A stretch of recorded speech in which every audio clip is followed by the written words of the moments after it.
Coucou, j'espère que tu vas bien. Aujourd'hui, on se retrouve dans mon petit récap de tout ce que j'ai lu depuis le début d'année, puisque je me rends compte que en fait mon dernier point lecture c'est celui de décembre 2022. Donc ça fait un petit moment et il faut que je rattrape un petit peu tout mon retard. Je vais pas te parler de tout ou alors de façon vraiment très succincte parce que sinon ça prendrait beaucoup trop de temps. Donc je vais essayer quand même de te montrer toutes les bonnes lectures que j'ai faites jusqu'à présent, puisque j'ai quand même fait pas mal de bonnes lectures. Actuellement je suis à 31 livres lus pour ce début d'année, en gros jusqu'à juin à peu près, j'en suis à 31, donc avec un peu de chance, je devrais arriver à 60 livres lus dans l'année. Livres, je rentre vraiment les romans, les mangas, les BD, vraiment les livres. Et on va commencer sans plus tarder. J'ai pas fait de présélection, je vais juste regarder ce qui me semble intéressant de te parler dans mon petit carnet. Le premier livre que j'ai lu cette année et qui a été vraiment une très bonne lecture, c'est Lady Sapiens. Je te mets les couvertures à chaque fois ici. Lady Sapiens qui en fait présente la vie, le comportement en société, etc.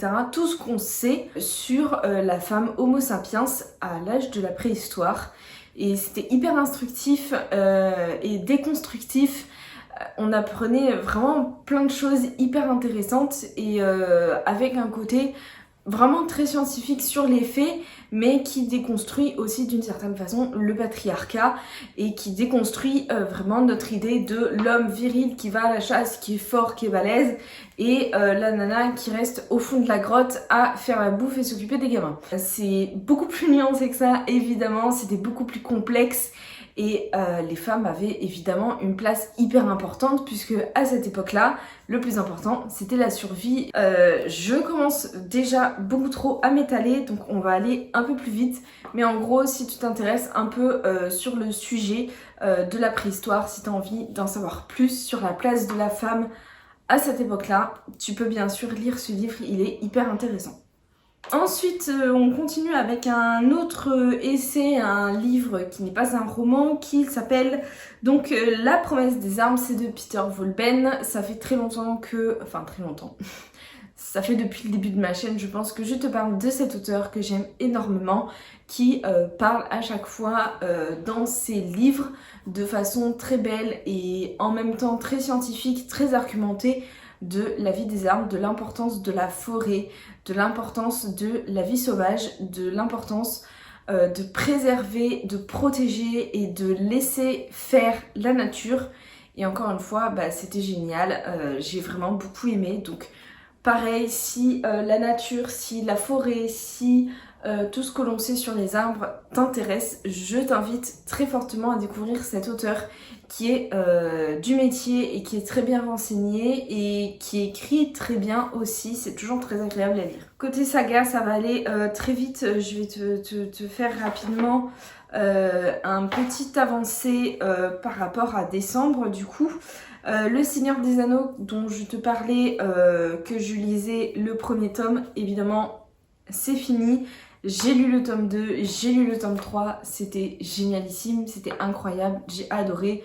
Le Seigneur des Anneaux, de toute façon, voilà, c'est la base de la fantasy, c'est la base de notre imaginaire de fantasy aujourd'hui, donc c'était génial. Moi vraiment, ça fait partie de mes sagas chouchoutes au monde. Côté saga chouchoute au monde, j'ai aussi avancé la saga Dune, avec le tome 5, donc qui est l'avant-dernier tome de la saga, donc il me reste plus qu'à lire le dernier tome de la saga, et j'avoue que je repousse un peu parce que j'ai pas envie de terminer cette saga là, vraiment c'est très difficile. Et en fait depuis le tome 4, cette saga vraiment c'est compliqué parce que j'ai vraiment adoré le tome 4, vraiment gros coup de cœur pour le tome 4, et le tome 5 était vraiment super bien, pas de problème, mais tellement différent du reste que c'était compliqué, et en même temps j'ai adoré et J'ai pas envie de terminer cette saga, mais il va bien falloir un jour. J'ai aussi avancé la saga Les Détectives du Yorkshire avec Rendez-vous avec le danger de Julia Chapman. Vraiment, j'aime trop cette série de Cozy Mystery. C'est vraiment ultra doudou, ultra réconfortant. Ça fait beaucoup trop de bien. Vraiment, quand on retrouve les personnages, c'est comme si on retrouvait des amis que ça faisait longtemps qu'on n'avait pas vus. Et on se retrouve replongé dans leur aventure, dans leur quotidien, dans leur peine de cœur. C'est génialissime, j'adore cette saga et il me tarde de lire la suite. J'ai terminé aussi la saga L'Ascension de Camelot avec le dernier tome, le troisième, La Malédiction d'Excalibur de Kirsten White. J'ai beaucoup aimé cette fin, c'est vraiment très bien fait. Autant il y a la première partie du roman qui est un peu lente à se mettre en place, autant la suite est vraiment topissime. J'ai vraiment beaucoup aimé, c'était hyper intéressant. Guenièvre, vraiment, j'adore ce personnage, je la trouve hyper intéressante à suivre et ça fait plaisir d'avoir une Guenièvre de cette trempe-ci. Donc vraiment très cool aussi. En saga, j'ai aussi continué Blackwater, puisque j'ai lu le tome 2 de Blackwater qui est vraiment dans la continuité du premier. Même ambiance un peu glauque, vraiment avec des passages blurk. Et toute cette ambiance vraiment de saga familiale, de huis clos dans ce petit village où tout le monde se connaît, où tout le monde voilà, manigance des trucs et tout. Et vraiment c'est super cool, j'ai vraiment bien aimé, ça s'est lu hyper vite en plus. J'ai aussi continué la saga From Blood and Ash, donc le sang et la cendre avec le tome 3, La couronne d'os doré. Alors, je lui reproche plus ou moins les mêmes choses que dans le tome 2, donc beaucoup trop de scènes de jambes en l'air qui ne servent à rien, qui sont même parfois vraiment... ridicule, j'ai envie de dire. Franchement, c'est... En fait, à chaque fois qu'il y avait une scène comme ça me faisait lever les yeux au ciel parce que vraiment, on s'en fout en fait. Ça n'apporte rien à l'histoire, rien au personnage, on s'en fout. Côté histoire, c'est pareil, j'ai eu du mal à rembrancher parce que le début, on rentre de suite dans l'action, c'est hyper dense. Et quand ça fait un petit moment qu'on a lu le 2, qu'on n'a pas lu de résumé spoilant, bah c'est un petit peu compliqué de récupérer tous les morceaux, de tout remettre ensemble et tout. Donc surtout que le 2, il y avait beaucoup d'informations dedans. Donc là, tout reprendre, c'était un peu compliqué. J'aurais aimé qu'on ait un petit récap, que l'autrice trouve une petite façon, en plus c'était possible de nous faire un petit récap de ce qui s'était passé avant. Mais bon, après, bon ça revient, c'est... l'écriture est toujours fluide, même si la traductrice a changé, ou le traducteur, je ne sais pas, a changé, et clairement il y a des phrases pas naturelles, on perd un peu la fluidité aussi de la plume de l'autrice. Sinon, en fait, je me suis rendu compte au cours de ce tome que ce qui fait que à chaque fois je sors mitigée de cette lecture-là, avec d'un côté l'histoire, le personnage principal, c'est cool, on a envie d'en savoir plus et tout, et que en même temps je me pose à chaque fois la question de si je continue la saga ou pas.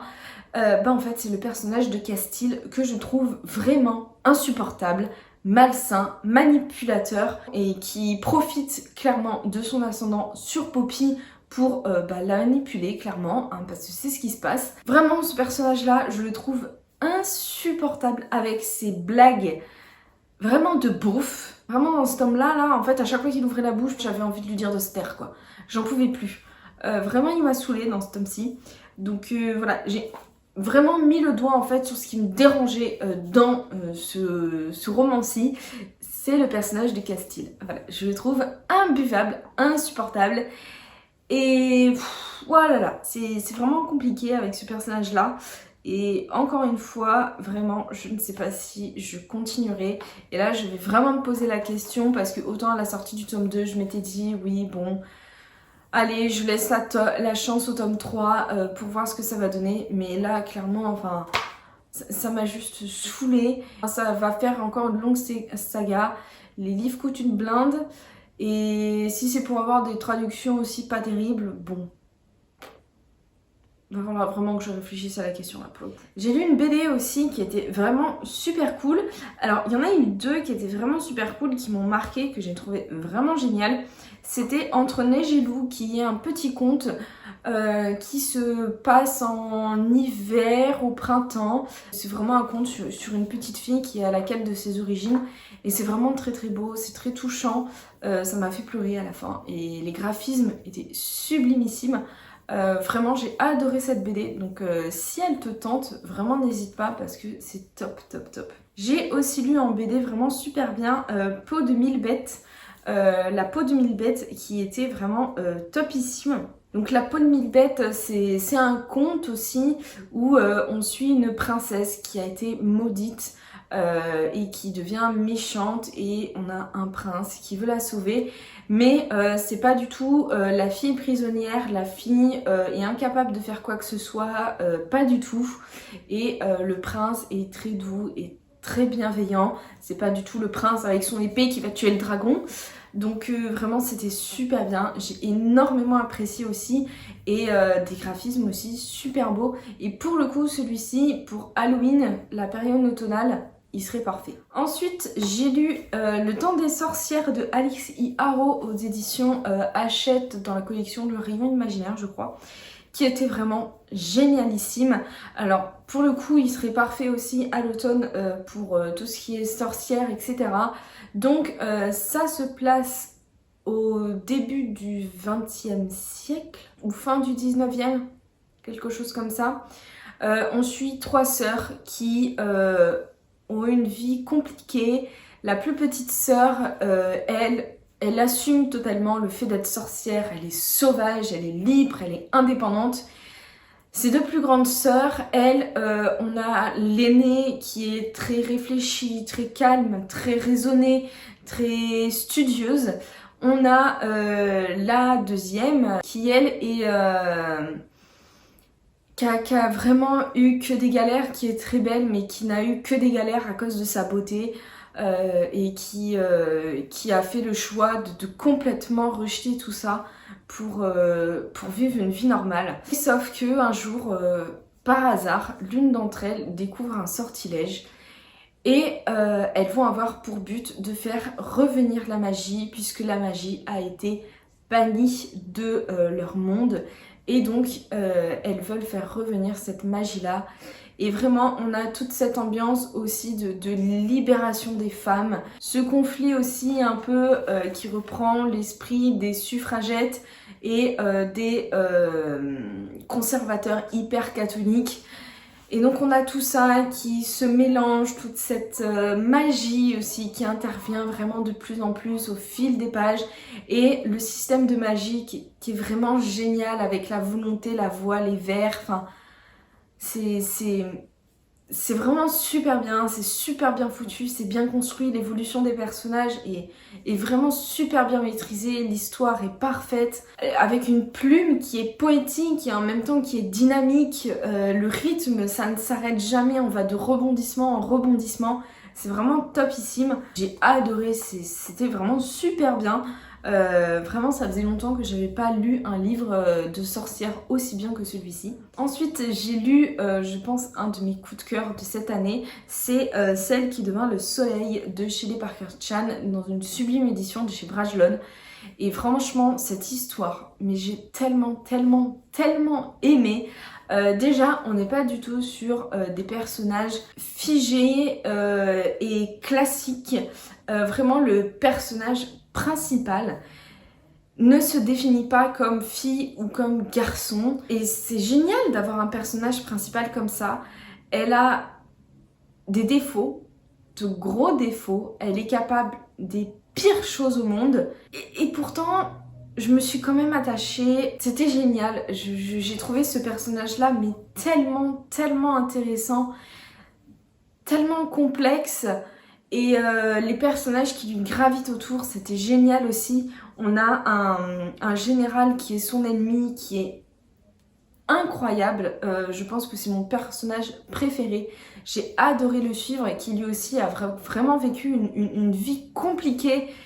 et qui par son destin se retrouve à devoir faire des choses horribles aussi. Et c'était incroyable et vraiment c'était donc ça c'est de la fantasy asiatique. Vraiment la fantasy est très légère, hein. C'est surtout historique, c'est inspiré de l'historique mais c'est pas historique. Vraiment avec une petite touche de fantasy au milieu qui était vraiment super bien. Moi vraiment ça m'a suffi en fait comme touche de fantasy. J'avais pas besoin de plus, pas besoin de dragon ou je sais pas quoi. Ça m'allait parce que tout le reste était vraiment super bien. Alors j'aime les romans historiques de base donc ça aide. Mais vraiment j'ai adoré, donc ça se passe en fait dans la Chine au XIIe siècle, je crois, quelque chose comme ça. Avec tous ces conflits entre différentes provinces, on a actuellement... Enfin, à cette époque-là, il y avait un empereur mongol sur le trône de Chine, donc qui dominait la Chine, mais aussi tout l'empereur mongol. Je crois que ça se passe à peu près 2 ou 3 générations après Gengis Khan. Et vraiment, c'était... Mais moi, j'ai adoré. Franchement, je me suis régalée sur ce roman-ci. Je l'ai trouvé génial. Et j'espère vraiment qu'à l'automne, on aura la suite, puisque la suite sort en anglais. Et j'espère vraiment que Brajlon elle traduira dans la foulée et sortira dans la foulée dans une aussi belle édition la suite parce que ce serait vraiment topissime. Donc je pense honnêtement peut-être que pour l'instant, hormis Le Seigneur des Anneaux et Dune, je pense que c'est ma meilleure lecture de l'année parce que j'ai vraiment adoré cette histoire. Ensuite, j'ai redécouvert en manga Nausicaa de la Vallée du Vent.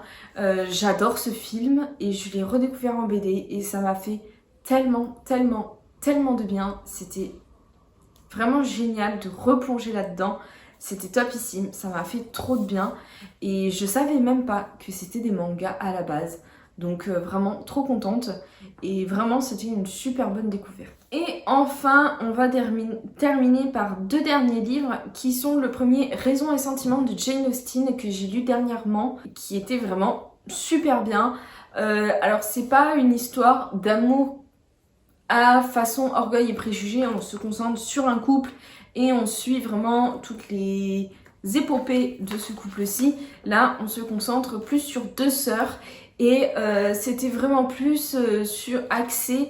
alors évidemment, il y a des histoires d'amour, évidemment, mais c'était plus axé quand même sur la relation entre les 2 sœurs et leur différence de caractère et comment la différence de leur caractère joue sur leur relation, joue sur leurs sensations, comment elles vivent les choses alors qu'elles vivent globalement des choses assez similaires. Et c'était hyper intéressant de voir ça. Et j'aime énormément comment les titres de Jane Austen vraiment présentent en fait et sont merveilleusement adaptés à ce qui se passe dans le roman et au caractère de ces personnages. Vraiment j'adore et j'ai passé un trop bon moment en le lisant, même si c'était un petit peu long par certains moments parce que le style de l'époque faisait qu'on avait tendance à en faire un petit peu des tartignoles à certains moments. Mais vraiment c'était un super bon moment de lecture, j'ai vraiment beaucoup aimé. Et Jane Austen, vraiment c'est une valeur sûre. Et j'en lirai d'autres à l'avenir, bien évidemment. Et ensuite j'ai découvert le manga Mermaid Saga que j'ai énormément aimé, que j'ai trouvé vraiment super bien.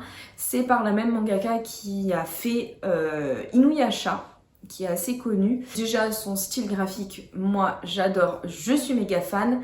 Et l'histoire aussi qui parle de sirènes, mais alors c'est plus des sirènes vraiment méchantes, un peu malfaisantes, qui en veulent à l'être humain. Et c'était vraiment hyper bien, vraiment j'ai adoré. Et on plonge vraiment en fait dans tout le folklore japonais. Et c'est génial quoi, vraiment c'est génial. Donc j'ai vraiment beaucoup aimé et il y a un tome 2.